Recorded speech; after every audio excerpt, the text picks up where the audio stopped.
ప్రపంచంలో అత్యంత వేగంగా అభివృద్ధి చెందుతున్న నగరాల్లో హైదరాబాద్కు చోటు దక్కింది. టాప్ 10 జాబితాలో హైదరాబాద్ 4వ స్థానంలో నిలిచింది. సిఐఐతో కలిసి నైట్ ఫ్రాంక్ ఇండియా నివేదిక విడుదల చేసింది.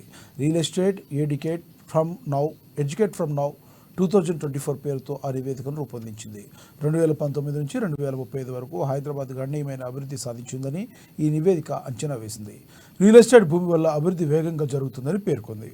2018లో హైదరాబాద్ 8.47% అభివృద్ధితో స్థూల జాతీయోత్పత్తి $50.6 బిలియన్ వద్ద కొనసాగింది. 2035 నాటికి అది $201.4 బిలియన్ చేరుతుందని ఆ సంస్థ అంచనా వేసింది.